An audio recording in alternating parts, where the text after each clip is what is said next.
Assalamualaikum warahmatullahi wabarakatuh. Alhamdulillahilladzi arsala rasulahu bil huda wa dinil haq liyudhhirahu 'alad dini kullihi walau karihal musyrikun. Asyhadu an la ilaha illallah wahdahu la syarikalah wa asyhadu anna Muhammadan 'abduhu wa rasuluh. Allahumma sholli ala Muhammad wa ala ali Muhammad, amma ba'd. Ayyuhal hadzirun rahimakumullah, usikum wa nafsi bitaqwallah wa qad fazal muttaqun. Hadirin rahimakumullah, pertama mari kita bersyukur kehadirat Allah Subhanahu wa ta'ala yang telah memberikan kita kenikmatan yang amat dan cukup banyak sekali, baik nikmat lahiriah maupun nikmat batiniah, sehingga dengan kedua nikmat itu Allah masih memberikan kita kesempatan untuk senantiasa menjalankan ketaatan kepadanya. Dan salah satu bentuk ketaatan kita kepada Allah adalah dengan kita melaksanakan ibadah yang telah diwajibkan Allah pada kita. Selain yang diwajibkan, dengan nikmat-nikmat itu pula kita mampu menggunakan untuk beraktivitas, menjalani kehidupan dunia ini dengan penuh ketaatan, ketundukan, serta rasa syukur kita pada Allah Ta'ala. Oleh karena itu, wajib bagi kita untuk menjaga dan mensyukuri nikmat yang Allah berikan pada kita. Tidak lupa pula kita hendaknya bersolawat kepada Nabi kita, Nabi Muhammad SAW, dan hendaknya kita berusaha untuk senantiasa mengikuti apa yang telah dituntunkan, apa yang telah diajarkan oleh beliau kepada kita umat manusia. Hadirin dirahmati Allah Subhanahu wa ta'ala, pada kesempatan yang berbahagia ini kita akan sampaikan tentang 4 macam mutiara manusia yang dapat hilang karena 4 perkara. Di dalam kitab Nasaihul Ibad, Ibnu Hajar Asqalani mengatakan, arba'atun min jawarihil insani yaziluha bi arba'ati asya'. Al-aqlu yaziluha al-ghadab, wad-dinu yaziluha al-hasad, wal-haya'u yaziluha at-ta', wal-amalu sholih yaziluha al-ghibah. 4 macam mutiara manusia yang dapat hilang karena 4 pula. Ini menurut Ibnu Hajar Al-Asqalani. Apa itu keempat macam tersebut? Yang pertama, akal dihilangkan oleh marah. Kemudian yang kedua, agama dihilangkan oleh hasad. Dan yang ketiga, malu dihilangkan oleh tamak. Serta yang keempat, amal soleh dihilangkan oleh gunjingan atau yang dikenal dengan ghibah. Hadirin dirahmati Allah Subhanahu wa ta'ala, akan kita jelaskan satu persatu. Yang pertama, akal dihilangkan karena marah. Akal merupakan salah satu hidayah Allah yang diberikan kepada manusia, sehingga dengan akal ini manusia mampu membedakan mana yang benar dan mana yang salah. Dengan akal ini pula manusia mampu membedakan yang baik dan yang buruk. Bahkan dengan akal ini manusia berbeda dengan makhluk Allah yang lainnya, seperti halnya dengan hewan atau dengan makhluk Allah yang lain, malaikat. Dan manusia memiliki kedudukan tinggi dengan akal ini. Bahkan di dalam Quran sebanyak 13 kali Allah menegur manusia yang berpaling atas kekuasaan Allah dan tidak menggunakan akalnya. Teguran itu dengan kalimat afala ta'qilun. Afala ta'qilun. Itu sebuah teguran di mana manusia tidak menggunakan akalnya dan berpaling dari kekuasaan ketaatan pada Allah Subhanahu wa taala. Hadirin dirahmati Allah. Akal sehat seseorang akan hilang apabila dia tidak mampu mengendalikan amarahnya. Sekali lagi, akal sehat seseorang akan hilang manakala dia tidak mampu mengendalikan amarahnya. Karena dengan amarah, manusia tidak mampu membedakan yang baik dan yang buruk. Dengan amarah, manusia tidak mampu membedakan yang benar dan yang salah. Maka kemudian akal sehat manusia akan hilang betul ketika manusia mengikuti, menuruti, bahkan melampiaskan amarahnya itu. Bahkan Rasulullah SAW pernah menyampaikan dalam sebuah hadis, bukanlah orang yang kuat itu karena mereka menang di dalam bergulat, menang dalam berkelahi, tetapi orang yang hebat, orang yang kuat adalah orang yang mampu mengendalikan atau menahan amarahnya tatkala dia marah. Hadis riwayat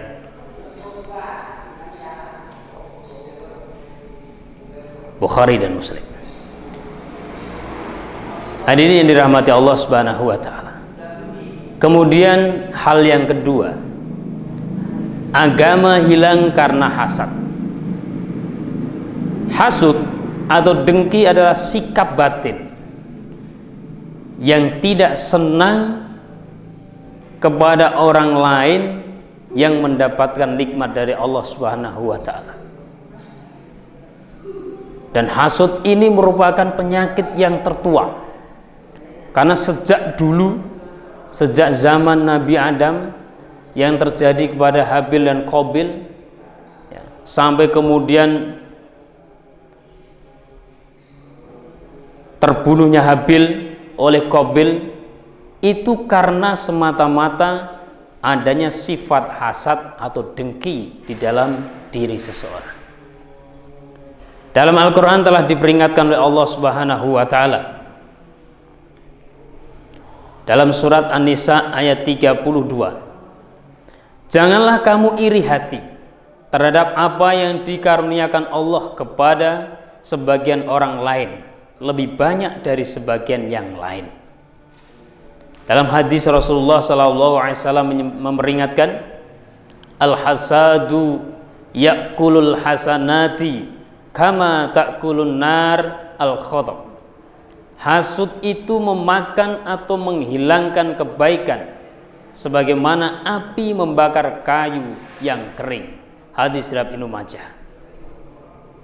Jadi kalau kita contohkan, ketika orang melakukan kebaikan tetapi dalam hatinya tersembunyi sifat hasad, sifat dengki, maka kebaikan-kebaikan dilakukan akan terbakar habis, akan hangus oleh sifat hasad itu.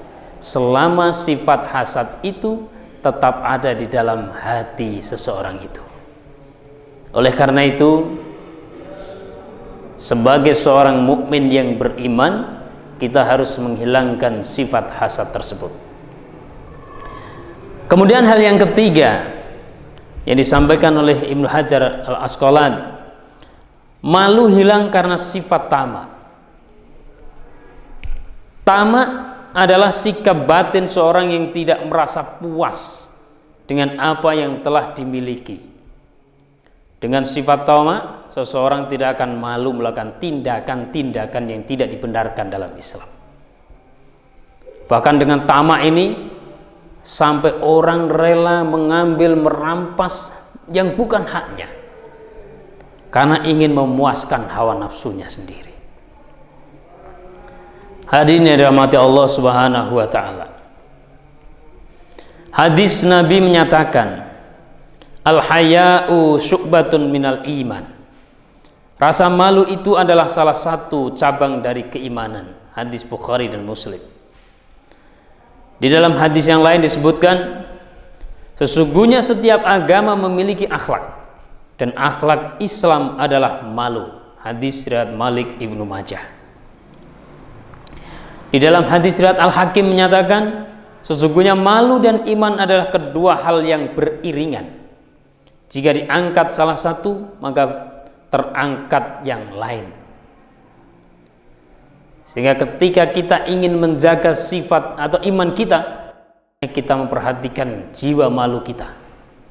Jangan sampai karena ketidakpuasan kita terhadap rezeki Allah, ketidakpuasan kita terhadap pemberian Allah, maka kemudian kita menanamkan sifat tamak dalam jiwa kita, yang seakhirnya sifat tamak itu akan menghabiskan, akan menghancurkan malu, yang malu merupakan bagian dari iman kita. Hadirin rahmati Allah. Kemudian yang keempat, amal soleh akan hilang, akan terhapus oleh gunjingan.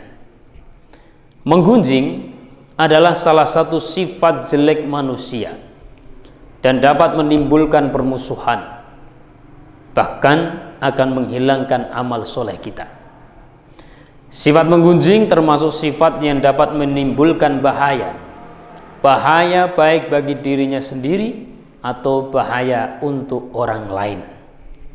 Allah telah memperingatkan di dalam Quran surat Al-Hujurat ayat 12 yang artinya, hai orang-orang yang beriman, jauhilah kebanyakan dari prasangka.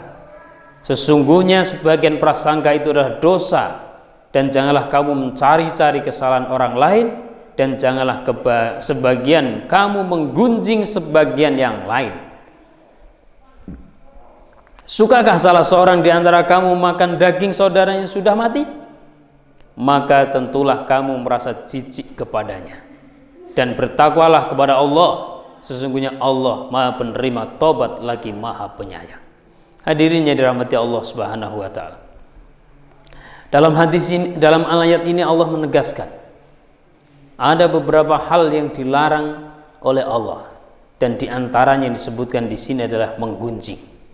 Sampai Allah memberikan pertanyaan kepada kita, dan kalau itu ditujukan kita gak akan menjawab mau, yaitu sukakah kamu memakan daging saudaramu yang sudah mati? Maka Allah pun menjawab dengan sendirinya, karena pasti kita gak mau, yaitu dengan pasti kamu merasa jijik dengannya. Itu artinya jangan sampai kita menggunjing, berprasangka buruk kepada saudara kita, yang itu belum tentu pasti benarnya. Maka kita harus jauhi betul, saudara-saudara semuanya, tentang sifat menggunjing atau hibah ini. Dari sahabat Ibnu Umar radhiyallahu, beliau sallallahu alaihi wasallam bersabda, wahai sekalian orang yang beriman, dengan lisannya yang belum sampai ke dalam hatinya, janganlah kalian mengganggu kaum muslimin, janganlah kalian menjelek-jelekannya, janganlah kalian mencari-cari aibnya. Barang siapa yang mencari-cari aib saudaranya sesama muslim, niscaya Allah akan mencari aibnya. Barang siapa yang Allah mencari aibnya, niscaya Allah akan menyingkapnya walaupun di dalam rumahnya. Hadis riwayat At-Tirmidzi dan yang lainnya.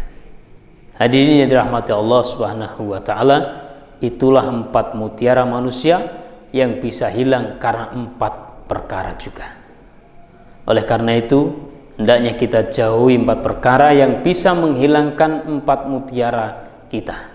Semoga bermanfaat, dan mohon maaf apabila banyak salah kata. Assalamualaikum warahmatullahi wabarakatuh.